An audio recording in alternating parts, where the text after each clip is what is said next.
हमारे सूर्य और इसके चारों ओर घूमने वाले ग्रह हो, उपग्रह हो, क्षुद्र ग्रह हो और इन धूमकेतुओं का समूह है।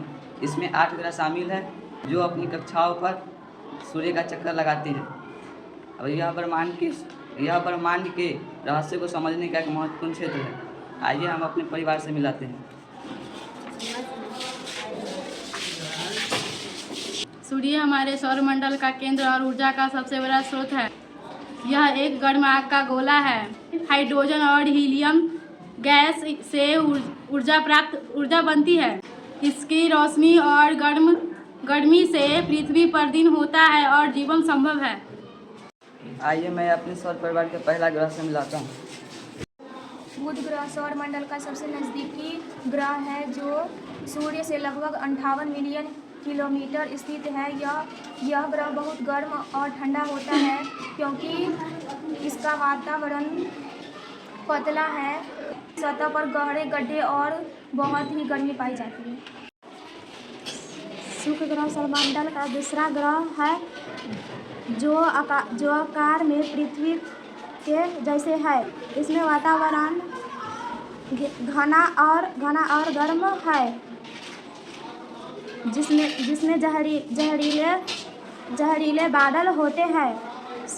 शुक्र ग्रह पर दिन बहुत लंबे होते हैं और रातें भी बहुत गर्म होती हैं।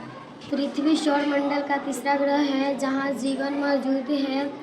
यहाँ पानी, हवा, जमीन जो जीवन के लिए ज़रूरी है। यहाँ पृथ्वी पर दिन और रात का बदलाव घुमावदार गति से होता है। मंगल ग्रह सौरमंडल ग्रह का चौथा ग्रह है जिसे लाल ग्रह भी कहा जाता है क्योंकि उसकी सतह पर लाल मिट्टी और आयरन ऑक्साइड कहा जाता है। बृहस्पति ग्रह सौरमंडल का सबसे बड़ा ग्रह और यह गैसों से बना हुआ है। इसके वातावरण में हाइड्रोजन और हीलियम प्रमुख है और यह अपनी तेज गति से घूमता है। बृहस्पति के पास कई चंद्रमा और एक विशाल तूफान गेट रेड स्पॉटर भी। शनि ग्रह हमारे सौरमंडल का छठा और सबसे अनोखा ग्रह है जिसे इसकी शानदार वलय के लिए जाना जाता है।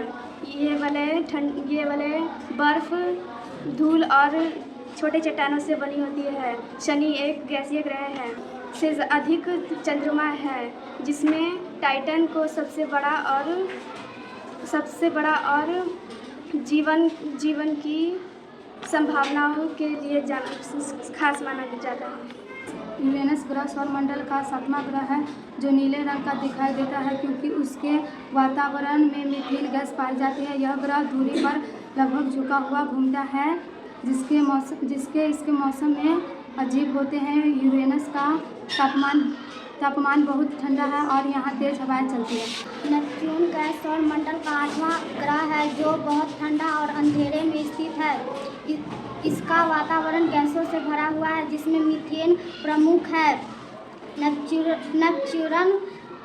पर तेज हवाएं और तूफान चलती है जो इसे खास ग्रह बनाते हैं।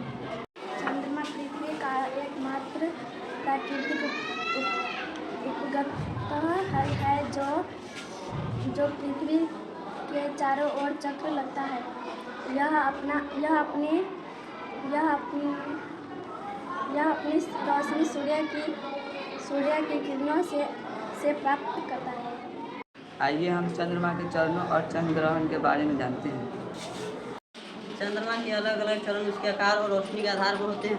यह चरण अमावस्या से शुरू होकर पूर्णिमा तक जाते हैं और फिर अमावस्या को लौट आते हैं। इस चक्र में मुख्य 8 चरण होते हैं जो 29.5 दिनों में पूरा करते हैं। चंद्र ग्रहण उस समय होता है जब सूर्य, पृथ्वी और चंद्रमा एक सीध में आ जाते हैं और पृथ्वी की छाया चंद्रमा पर पड़ती है। यह एक खगोलीय घटना है जो पूर्णिमा के समय होता है और इसे रात में देखा जा सकता है।